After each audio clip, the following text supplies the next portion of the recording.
I told him that we just got an email asking about that. So anyway, everybody, welcome to Tiny Talks. Welcome back to Tiny Talks, I should say. We're happy to have everyone here, and we're going to be doing these monthly on the third Tuesday of every month at 7 p.m. And next month, we're going to have our inspectors join us for a little inspector Q&A and inspector chat. So bring your questions. With that, I'm going to turn this over to Robin, my co-host of Tiny Talks, and he'll introduce our guest for Builder Night for Tiny Talks. Thank you. All right, welcome everybody. Glad to have you here. On replay mostly probably, but anyway, we are certainly happy to have you, and like to tell you a little bit about Jacob. He brought his tiny house from Georgia all the way to Washington, D.C. 2 weekends ago, not last weekend, but the weekend before.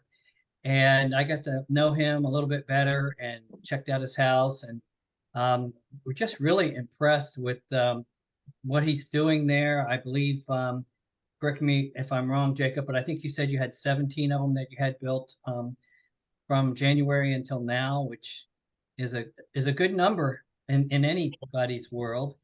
And so we'd like to spend a little bit of time with him tonight, kind of talking about what he does, how he does it, and it might give you guys some ideas that are manufacturers out there, that how you can do your business a little bit smarter, a little bit better, and make things happen. So try to pick up on his mentality. I really like the way he thinks. So with that, why don't you tell us a little bit about yourself, Jacob, and what you do and how you do it? Yeah, so I got started in the tiny homes on wheels. I built my first one just over a year ago now. But I've been doing construction for quite a while. So in when I graduated high school, I got into the restaurant world, and ended up becoming kind of a project manager, and then into the builder of Chinese restaurants. So I would build Chinese restaurants for kind of anybody that was new to America that wanted to run a Chinese restaurant. I was kind of their connection. So did that for a long time, and I moved to California Well, and was hold up a doing that second. out there. Back up just a little bit, Jacob. Okay. Yeah. Why are you qualified to talk to somebody in the Chinese world? So yeah, so my dad's second wife was Chinese. So I grew up with her, um and learned the culture like really well. And so in I grew up in Iowa, and at the University of Iowa was like a lot of Chinese students, a lot of these international students were coming in. And basically just because I knew the culture and could joke around with these guys, I just would start meeting them. And my dad had a business that he was in the printing business, so like shirts, business cards, things like that. So they'd all come in and get stuff for their business, and I would just joke around with them, and they're like, "You're the only person that understands how we think," and blah blah blah. And I was like, I grew up basically in that culture, so I understood what their, Chinese people are they're strong-minded. Um, and when they come here, they really think they're gonna do things like it is in China, which is totally different, which is the same. We go to China, we think we're gonna do everything like it is in America. And I was able to kind of bridge that gap and be like, I understand why you want to do it that way, and this is why it's not gonna work the way you think it is. So I kind of built my reputation. They knew I was kind of a straight shooter, and could get things done, and wasn't just seeing this, hey, rich Chinese kid that like, I want a restaurant, so that's how I got into that part of it. And And then yeah, you then my also married into the culture too, yeah, right? yeah, yeah. So my best friend that I moved to California with was Chinese, and he started dating this girl, and her best friend was Chinese, and we just hit it off and ended up marrying her. So yeah, my wife's Chinese. Um, so I joke. I said I've been Chinese longer than I've been American, which is a funny way to say it. My Since I was 10, I've been in the Chinese culture. So that's really helped me. You talk about my mentality. It's really helped me kind of change the way I think, to this blended sort of culture. So yeah, it's been good. But yeah, I moved to California and did restaurant stuff out there until COVID hit. And in California, COVID was like the death sentence for any restaurant. So that Mhm. business dried up real fast. And I had a friend that was a contractor and he was doing ADUs on foundation. And I just kind of used him as my excuse to get out of the house. But so I spent a lot of time doing that, kind of around that, building those homes. And then when I was with my wife, I was saying, hey, we should build a home because she lived in Fremont and I lived in Sacramento. So it's a big commute. I was like, we should get a home together somewhere. Um, but it was just, crazy expensive. Land was crazy expensive. So doing anything was just like, well, maybe we'll wait a little bit. And I was on TikTok and I saw the tiny home on wheels and I was like, I could build that. We could build one of those. We can, bullshit around until we find a piece of property or decide really what we want to do, but this will get us living together. And Were you so married at the time? this is right before we got married. Okay. And it was one of those things where it's like I said I want to live together before we get married. I said, things change when you live together. So I want to make sure you can put up with some of my habits before I say we get married. So yeah, my cousin, he lives in Georgia, and so I was saying, well, let's build this house out here in California. But in California, and we were in a suburb. There's no land to build a tiny home on. They're not going to let you build it, on the street. The Mm. city certainly won't let you do it in your front driveway where we were at. And we're just looking everywhere for a place to build one and couldn't find one that somebody's going to be reasonable on the price with. It was, I mean, this was, kind of peak COVID time where in California, if you had like a piece of property, it was like going up 10% a month. It seemed like you were just making money doing nothing. And so nobody wanted to let us build a tiny home on their property for a couple months.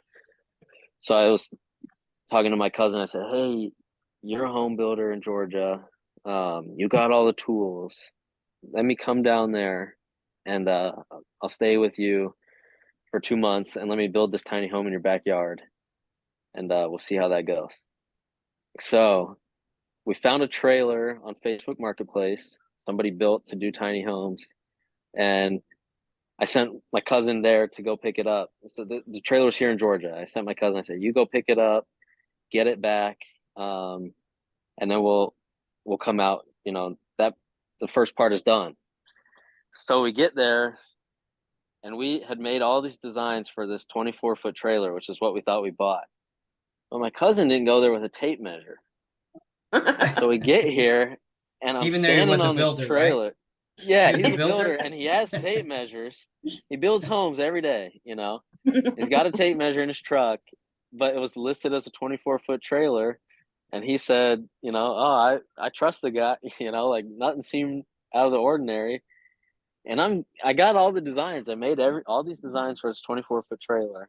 And I get here and I'm standing on the trailer in this backyard and I was like, honey, this does not feel like 24 feet to me.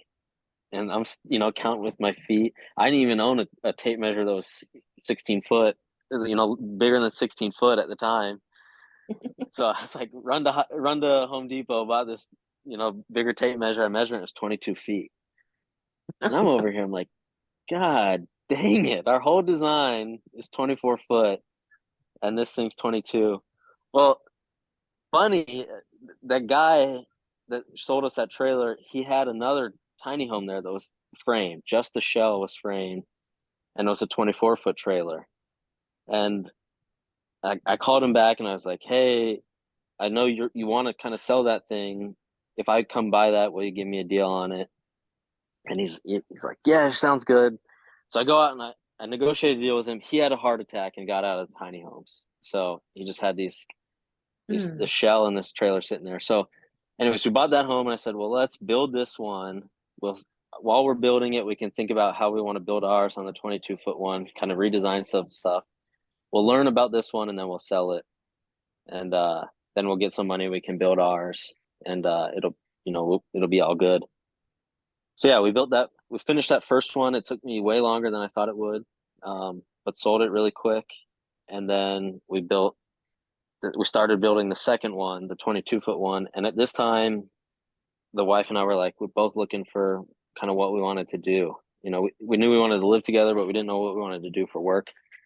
So after we sold the first one, we're like, I think this is a business. Let's kind of go for it. So after that, we just kind of went full steam ahead, built that second one, got it sold, and then we started ordering trailers and have been building since then. So that was a year ago. We did that first 24-foot one, or we started that first 24-foot one. We moved into our building in November here of last year. And yeah, it's been till then. So we just did the framing on the 28th trailer. Wow. Total.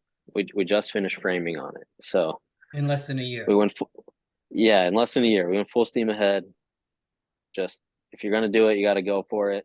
And have learned a lot along the way, and a lot of challenges, but it's been fun, and kind of our sort of philosophy is like everything we do, we kind of want to control our own destiny. So we don't leave too much up to chance in terms of relying on other people to get things done. We build all of our trailers in house. We do all of the work in house now, and then we're trying to do all of our transport, kind of everything that we can do. It's probably more than we should be doing, to be honest, but we just if we're gonna go for it, we got to go for it, and we got to make it happen. Jacob, that's not a bad mentality. I was talking with Doug from, I think it's Providence Tiny Homes, and this last weekend, and he's that same mentality. He's bringing his cabinet work in-house, so he built his own cabinets, thinking that these are going to have to be custom built anyway, so we might as well get good with building our own. And and so that's cool. So let's transition over to, obviously, you and, is it Yuri? Is that your wife's name? Yuki, Yuki. Yuki. You and Yuki are the main principals in this, and she helps with the business, right? Somehow? Yes. Yeah. So she kind of does all the design in terms of what it needs to look like when it's done. She doesn't do, like the framing design, the deep end stuff, but all the design stuff she handles. And then she also manages all of our staff. So I knew through the restaurants, when I did the restaurants, I had 60 employees. I just knew that's not what I enjoyed, was like menial kind of management. And that's the thing she loves. So she manages the staff, and then that's designs what everything is going to look like. Running a business is getting the right kind of people.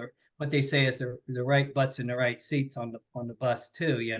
So how do you? I'm sure everybody would be curious on how you end up finding good people, keeping good people. What are you looking for? Where do you advertise? Tell us a little bit about what you've done since last November to bring, how many on your staff now? We have 12 full-time guys in our shop, and then there's contractors that do, some sort of, things here and there. If we get like a big order we need to fulfill. So the 12 full-time guys, they're all but 3 are Chinese. So luckily, the wife, through her Chinese background, is able to find these guys. And the big thing we've noticed, we pay pretty good. So just, I was talking to another owner the other day. I said the things you got to really worry about when it comes to your employees is you got to pay them good and pay them on time, and they'll stick around, because that's in the builder world. You see cash flow is like the biggest thing that catches people up. And so what happens is a builder will have some good guys and then be a couple of days late on the pay, and they're already looking for other jobs. So that was the first thing, is pay good and pay on time. And then the other thing we've noticed is a lot of these guys, they're saving money to do something, and everything that you can give them that saves them money is great. And so we have an apartment here where they stay, most of our guys. Only one of our guys commutes from out of commutes into work. But all our guys, they just, if you got a place for us to stay, we'll work here forever. If we get our money on time and we got a place to stay, we'll work. And so that's why I was joking with you, Leanne. We got the grill here because Yeah. every weekend, they got to do something. They gotta have something to Yeah. do. But That's cool. yeah, that's been our thing, is kind of listening to what the employees want. And we're young and flexible. We're not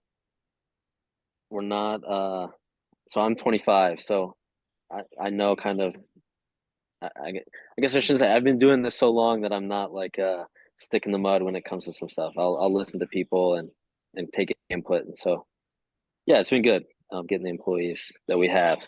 It's been really good. Can you turn your camera around and show us the grill and that Yeah, back yeah. area that you're talking about? I know. So it this looks is like our staging area, kind of where we show our homes. But every weekend they come out and grill, and then we turn on all the lights in the home so it brightens the place up. And then we have, where I was sitting over here is, a couch and everything.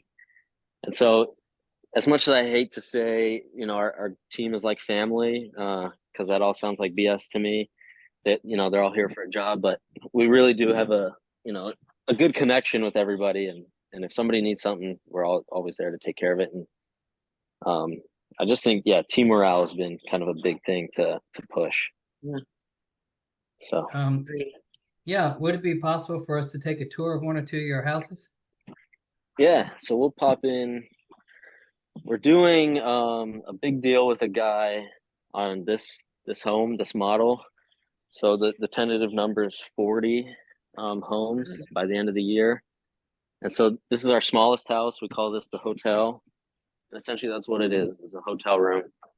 So you come in, it's got a bathroom with a shower, and then a small little kitchenette, and then a bed, and there will be a desk dresser here on the main on his project. So this is the smallest home. All our homes are just, since we're doing so many, we don't do much custom work anymore in terms of like full custom build. This guy, obviously we did the windows specifically for what he wanted because it was a volume order.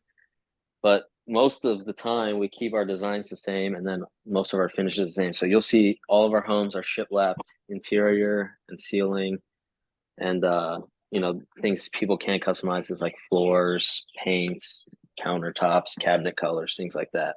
But we try not to do any real full custom stuff, just for the kind of type of production we're doing.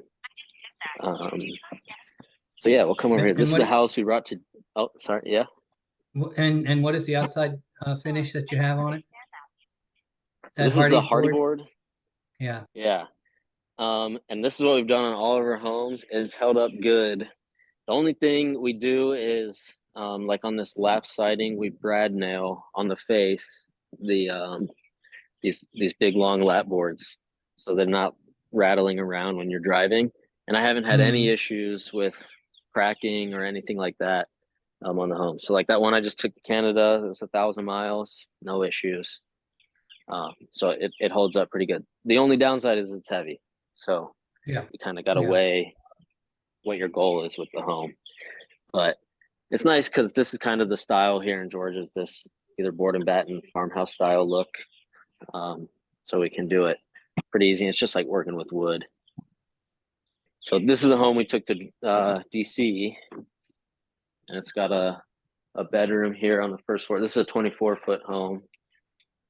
So it's got a bedroom here on the first floor, a little living space, kitchen, a loft up there, and then a bathroom here, which that mirror fell down. We've been shipping recently without tying anything down just to see how it goes. I'm trying to see, what level of strapping and things like that you need, and it's surprisingly less than I've thought. I haven't had Ju- like issues Just with make sure doors you check falling or your, anything like that. just make sure you check your lugs, right? Yeah, double check the lugs. The trailer, right? Which makes sense. That's why the DMV cares about that so much. But Did you have a loft over that bathroom in that last one? yeah, I did. And this is an old style loft we have. It's a little bit smaller. And the idea here was, well, that's not a bed you see there, but this is a non-conforming loft. So there's no egress window up there. But in our new homes, we've just decided to bite the bullet and put an egress window in and make the loft a little bit bigger. It does, well, I'll show you. Here's another home. This home is going to a guy. He's getting 6 of these, all exactly the same. So this is the first one. But the loft we were talking about, we kicked that loft out 2 feet from the bathroom, put the egress window in there, and so you can fit a full-size bed up there, and get some extra sleeping space. Though it wasn't much more work to do. It was just kind of one of those things where after you do it a few times, you're like, that loft should be bigger. So, and then in this home, they don't want laundry because it's a short-term rental. So it's the kitchen with the built-in fridge cubby. And then this is all living space with the stairs on the back. This is going to get pickets. They're getting made right now. And then the loft up here. So this is a queen size bed. And this loft is kind of floating in here, which is kind of a unique sort of look. And so you got the queen size bed up here. Nice. And then a big window up here. So we've made a few designs. And the thing we're kind of learning is almost all of our customers are investors. So they're really just looking for short-term rental things. So they don't need as much storage and things like that. They just want space for somebody to feel comfortable for a weekend. So Right.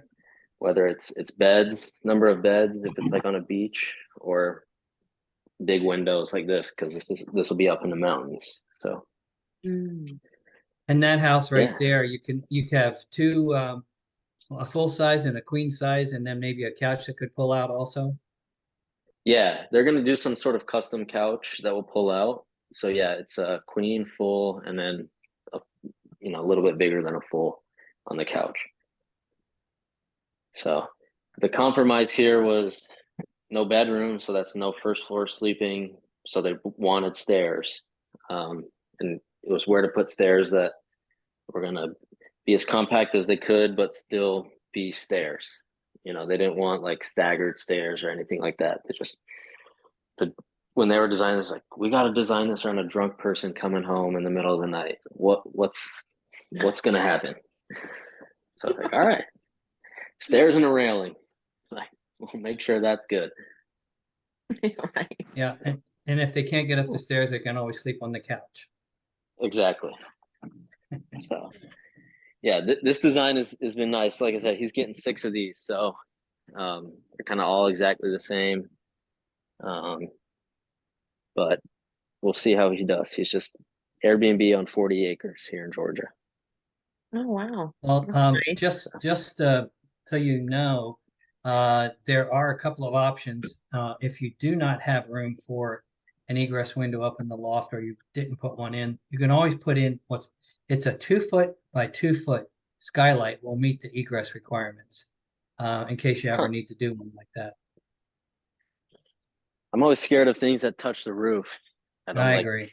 Leaks. I agree with you there, but I'm just saying. Yeah.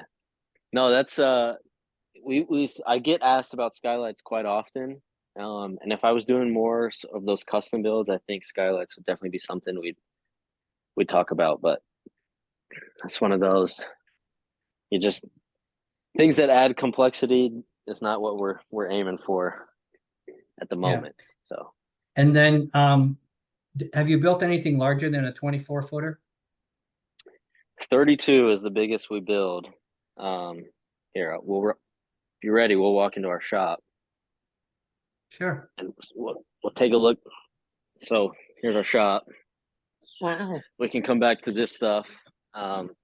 Real quick, I'll show you this. This is a 32-foot home. This one's kind of got all the upgrades. This has got 2 sets of double doors.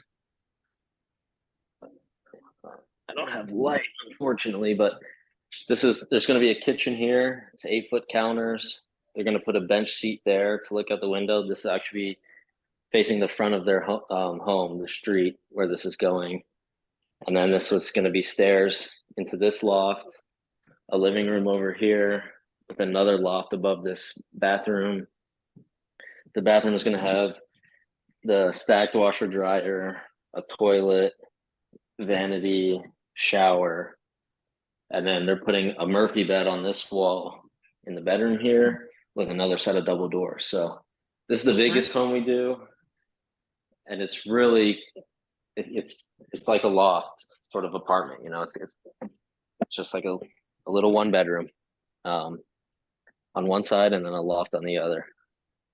Yeah. So this is Yeah. this is the biggest home. We don't like building them as much as we probably should. They just take a little bit longer, and they're just big. I like tiny Yeah, it homes 'cause depends they're on, tiny. it really depends on your market. If you're marketing to, hotel type Airbnb, that might be your smaller ones. This one here looks more like something someone would live in full time or for Yeah. a longer period of time. Yeah, and actually this customer is putting it in their backyard as they're going to put a 10-foot deck off the front. So 10-foot by 32-foot deck with a hot tub in the middle.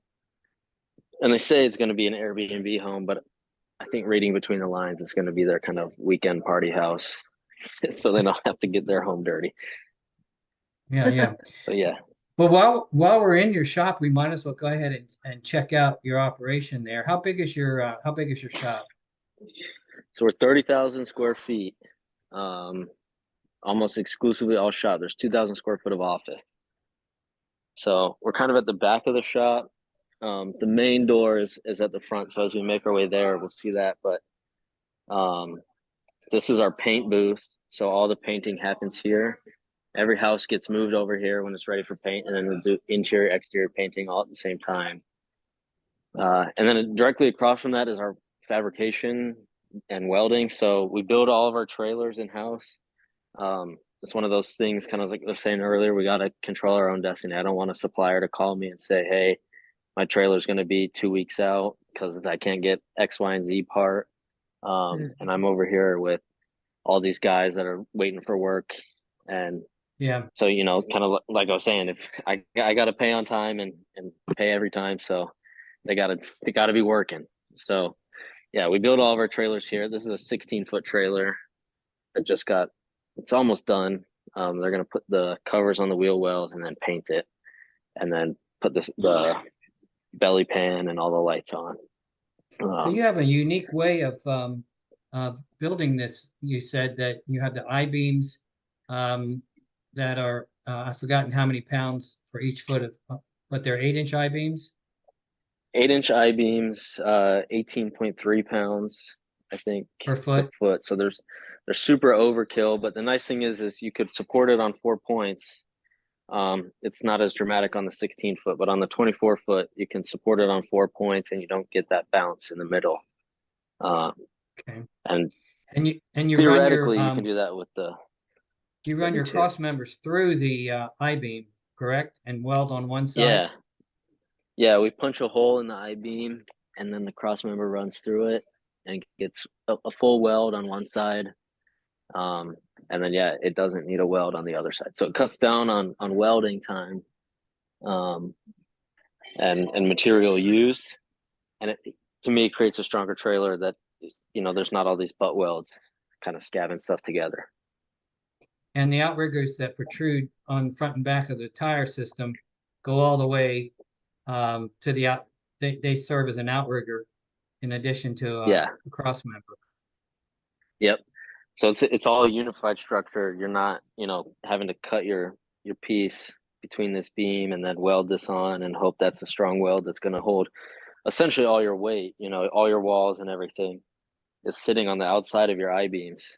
So with this way, it's all transferred through the structure of the trailer.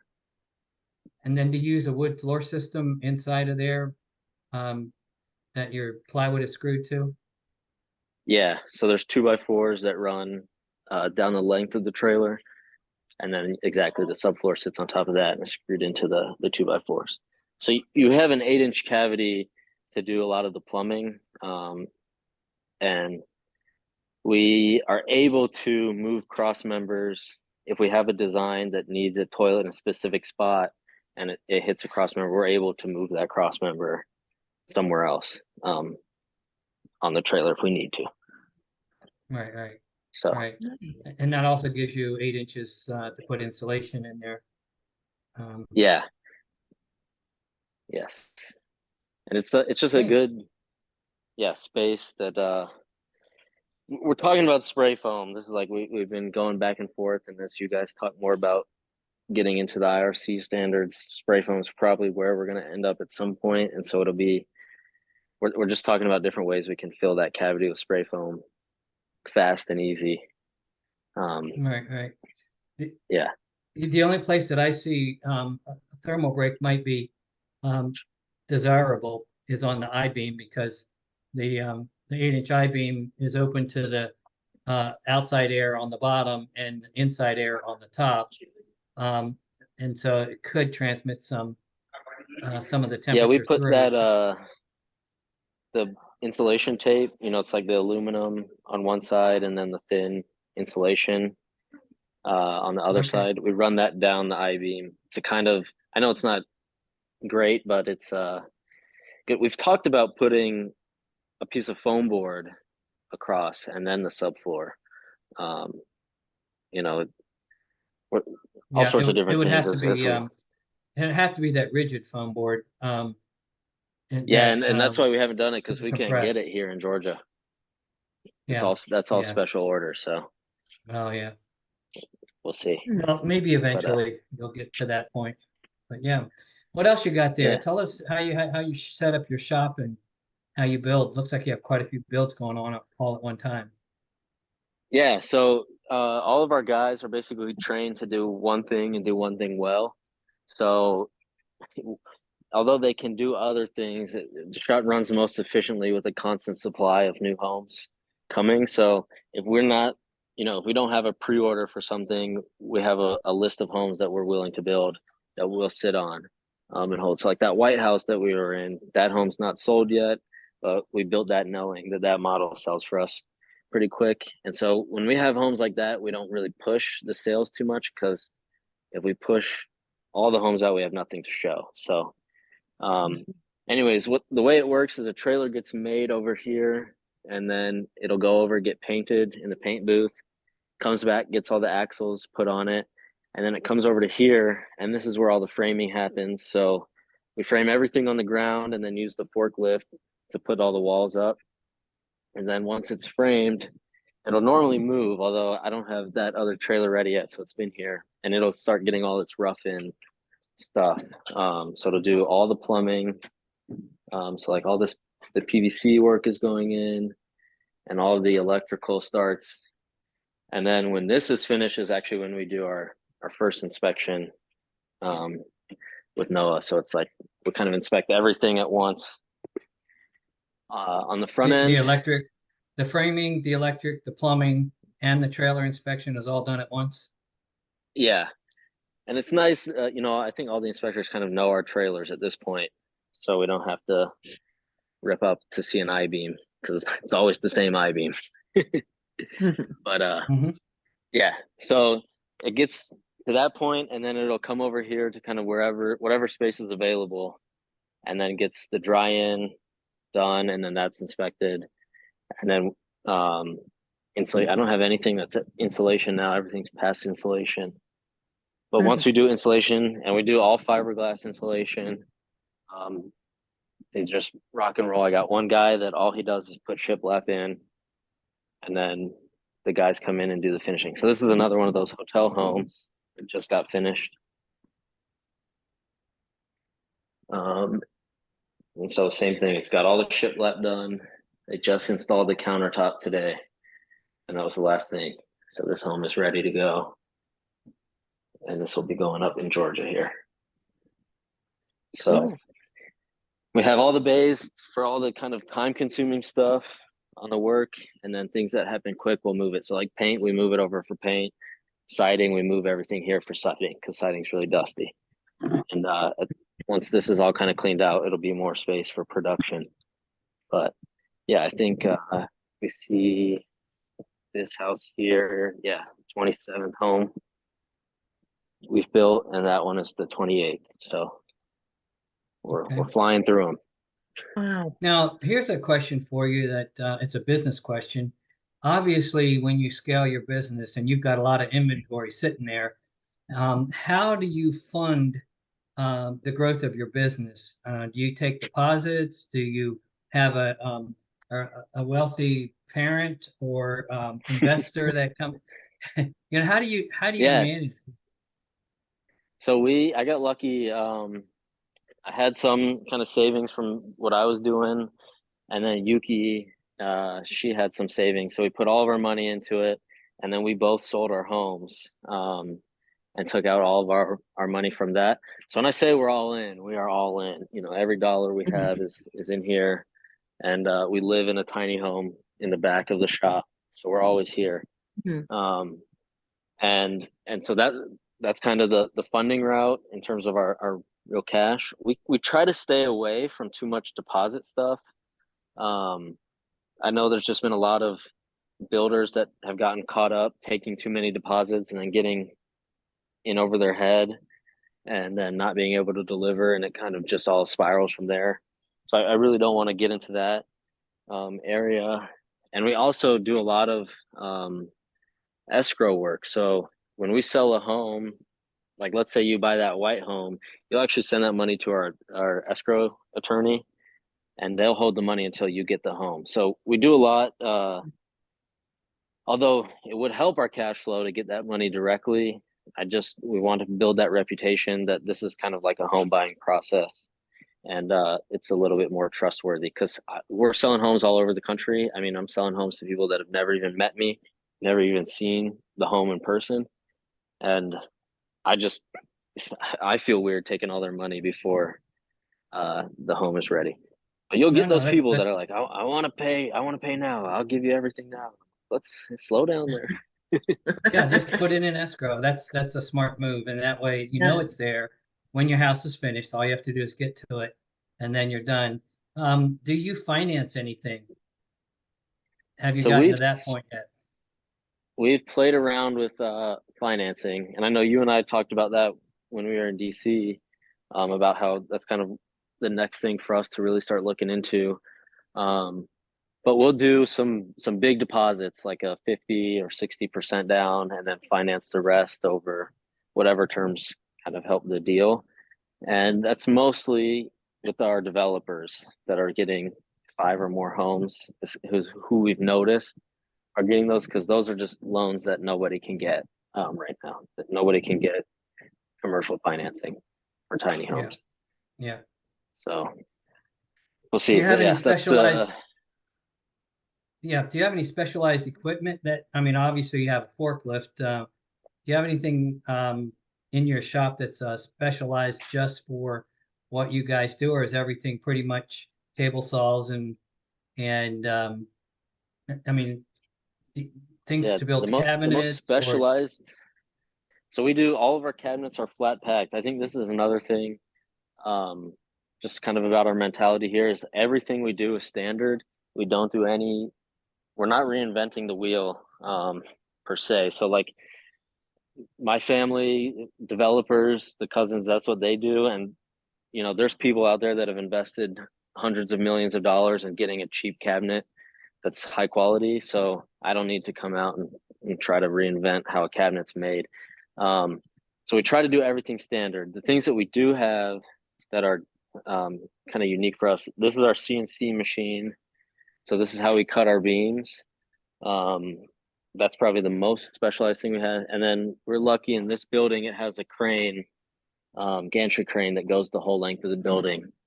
So this helps us a lot with the trailers, because moving those things around gets a little scary on a little forklift. But the forklift is probably the thing we use the most. That's, Yuki always jokes, like, she's like, I'm so glad we bought the forklift. I love that thing more than you sometimes. Like, it's if you're in a shop with a flat floor, I would get a forklift. Like, Right. that's all I can say. So Well, that's good. That's good. Well, anything else you want to share with us before we open it up? Maybe somebody has a question. They can put it in the chat if they want, or they can raise their hand. But if there's anything else that you'd like to share with us about how you do your business and what makes it special. I think just the thing for us, or I guess the thing that when I talk to other builders is kind of what I was saying in the last point is you're not reinventing the wheel. You're building a home that just happens to be small. You don't have to change everything because of that. So yeah, I overthought it a lot when we were first getting into it. I remember when I first met you, Robin, it was at that show in Georgia, and I thought this was like rocket science, and I had no clue what we were doing. And now, we're here with 28 homes done, and it's all because we were just, this is all a solved problem. Like, other people smarter than me have figured out how to do everything that we're trying to do.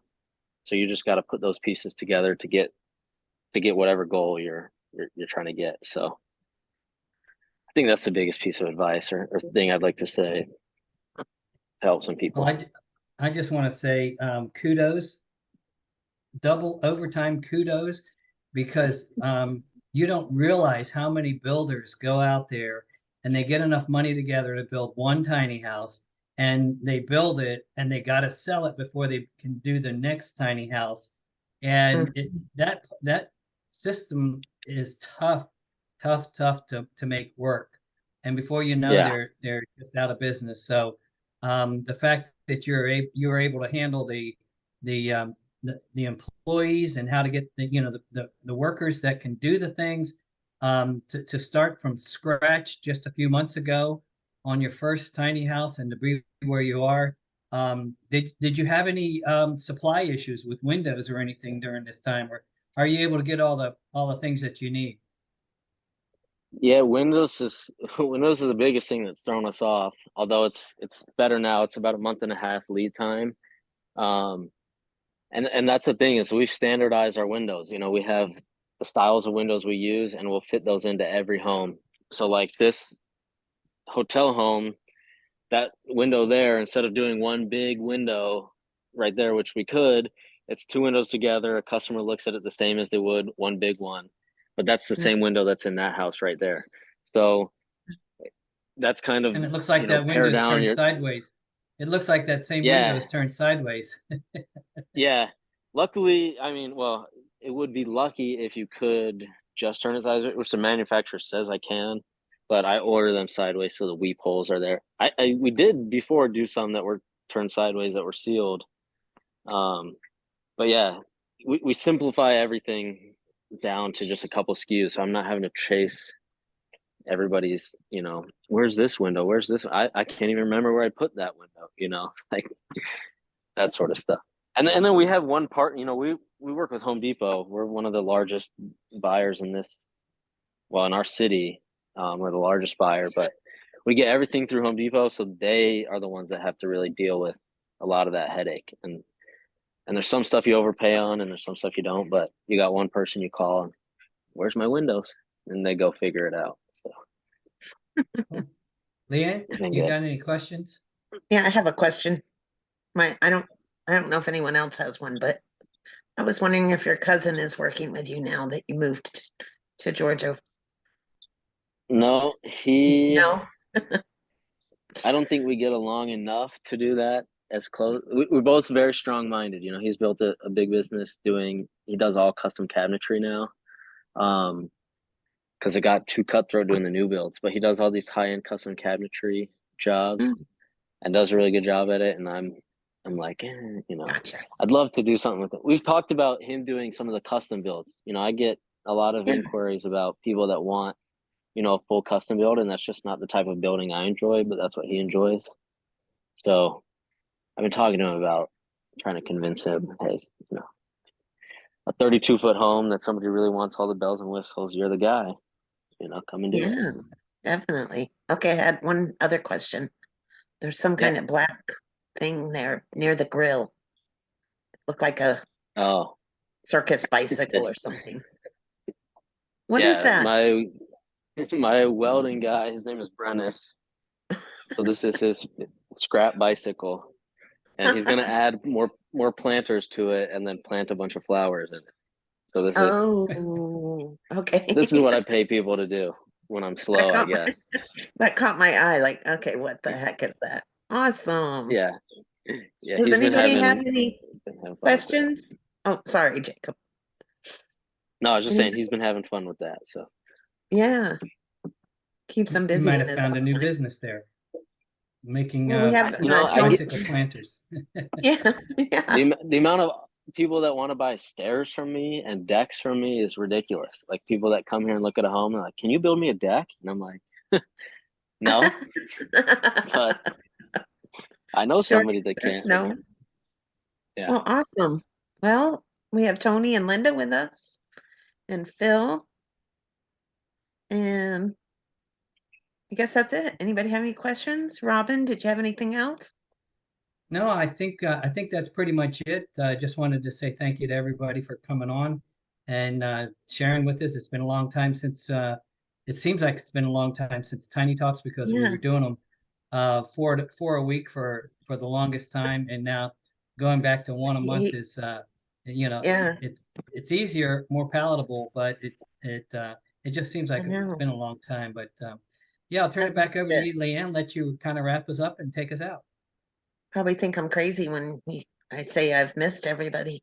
Well, first, I just want to say thank you so much, Jacob, because you jumped in for me at the last minute when my speaker had a family emergency. So I really course, appreciate it. And I remember talking to you before you were moving into that warehouse, you called and we're trying to get, people interested. And I had Robin call you, but I am so very impressed. Like, wow, I mean, 30,000 square feet. So if I ever come through that area on my way, my husband's from Elberton. So if we ever come Yeah. through that way, I'm gonna stop and see your whole operation because I'm really impressed. So, and just thanks I again appreciate it. for joining us. And I think I saw a comment. Yeah, Phil. Oh, where'd it go? Congratulations, Jacob. Great job. Very impressive. Yeah. Thank you, No. Phil. Thank you, Linda. I appreciate it, guys. Yeah, all right. Well, you guys have a great night. And thanks, Robin, for helping with the interview portion. Kind of not really an interview, but we appreciate all your insight and Always my smartness. pleasure. Yes, and I'll see you next week, Robin, or this weekend. Not This next week, weekend, yeah. Yeah, Yeah. have All right. fun. So, See you then. all righty. See All right, you guys. take care. Thank Thank you so much. Bye. Good night. Bye bye. Bye, everyone.